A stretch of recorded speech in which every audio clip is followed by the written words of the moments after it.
สบายดีทานผู้ส้มทีเคารพยินดีตอนรับประทานเข้าสู่การนำเสนอข่าวท้องถิ่นประจำวันจากสถานีโทรทัศน์แขวงจำปาสักสำหรับภาคนี้ก็มีข่าวที่น่าสนใจไม่ทานได้ติดตามรับชมกันโดยเฉพาะกอเมนข่าวคณะพักหากฐานคณะจะต่างแขวงจำปาสักสำเร็จกองประชุมใหญ่คณะพักหากฐานครั้งที่1วันที่10กรกฎาคม2026นี้คณะพักหากฐานคณะจะต่างแขวงจำปาสักได้ดำเนินกองประชุมใหญ่คณะพักหากฐานครั้งที่1กองประชุมจัดขึ้นอยู่ห้องประชุมของว่าการแขวงโดยการเป็นประธานร่วมของสหายสุภาพธรรมหักษาห้องเลขาคณะบริหารงานพรรคแขวงผู้สีนำเบียกงานการเมืองแนวคิดเบียกงานพรรคพนักงานเบียกงานสหพันธ์นักรบเก่าและองค์การจัดตั้งมหาชนขันแขวง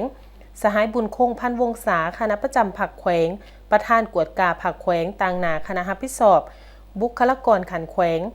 สหายสมศรีมณีนินคณะประจำพรรคแขวงหัวหน้าคณะจัดตั้งแขวงมีคณะพักหากฐานแผนกการกลุ่มกองออมขางแขวงคณะกรรมการบุคลากรขันแขวงคณะพักหากฐานเลขาคณะหน่วยพักและสมาชิกพักจากหน่วยพักที่ขึ้นกับคณะพักหากฐานคณะจัดตั้งแขวงเขาห่วมในกองประชุมสหายแสงอาทิตย์คันดาราห้องเลขาคณะพักหากฐานคณะจัดตั้งแขวงก็ได้ผ่านบทรายงานการเมืองทั้งสองภาคซึ่งได้รายงานและตีราคาการนำภาษีนำเบียกงานการเคลื่อนไหวในระยะสร้างตั้งคณะพักหากฐาน6เดือนที่ผ่านมาที่ได้สร้างตั้งคณะพักหากฐานคณะจัดตั้งแขวงคณะพักได้เอาใจใส่นำภาษีนำในการจัดตั้งพันขยายมติกองประชุมใหญ่ครั้งที่11-12ของพรรคมติกองประชุมใหญ่ครั้งที่9ขององค์คณะพักแขวงเข้าสู่เนื้อในเวียกงานตัวจริงอย่างมีจุดสุมคณะพักหากฐานคณะจัดตั้งแขวงได้รับการสร้างตั้งขึ้นและเคลื่อนไหวอย่างเป็นทางการแต่เดือนธันวาคมปี2025เป็นต้นมาเป็นองค์การเสนาธิการที่ขึ้นกับองค์คณะพักแขวงมีภาระบทบาทเป็นแกนนำในการนำภาษีนำเบียกงานก่อสร้างพรรคพนักงานเบียกงานปรับปรุงกงจักรการจัดตั้ง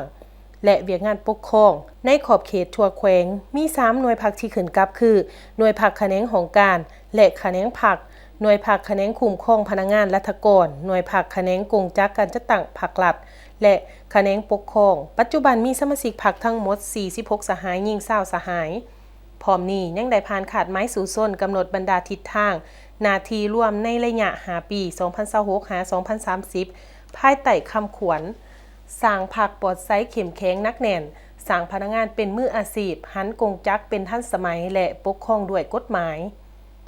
พร้อมนี้สหายบุญคงพันวงศาคณะประจำพรรคแขวงประธานกวดกาพรรคแขวงต่างหน้าคณะรับผิดชอบบุคลากรขันแขวงก็ได้ผ่านมาตรฐานเงื่อนไขของผู้ที่จะลงสมัครรับเลือกตั้งเขาในคณะพักหากฐานสุดใหม่ซึ่งได้ยกให้เห็นมาตรฐานเงื่อนไขของพนักงานนำพาคุ้มครองจากนั้นผู้แทนกองประชุมยังได้ใส่สิทธิประชาธิปไตยของตนปอนบัตรเลือกตั้งเอาคณะพักหากฐานสุดใหม่ซึ่งมีผู้ออกสมัครรับเลือกตั้งทั้งหมด9สหายยิ่ง3สหายและเลือกได้7สหายยิ่ง2สหายคือสหายสมศรีมณีนินสหายแสงอาทิตย์คันดาราสหายไสยกรลาดสินสงวน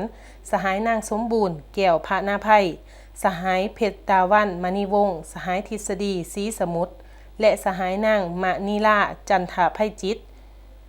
กองประชุมขังปฐมฤกษ์ของคณะพักหากฐานสมัยที่1ได้เป็นเอกสารอย่างสมบูรณ์เลือกเอาสหายสมศรีมณีนินเป็นเลขาคณะพักหากฐานสหายแสงอาทิตย์คันดาราเป็นห้องเลขาคณะพักหากฐานสหายไสยกรลาดสินสงวนเป็นประธานกวดกาคณะพักหากฐานสหายนางพินิจมีแสงใสและสหายบุตรทิไสศรีบุญเฮืองเป็นห้องประธานกวดกาคณะพักหากฐานตอนถ่ายกองประชุมสหายสุภาพธรรมหักษาก็มีคำเห็นโอโลม4ทิศเนียงทางเติมอีก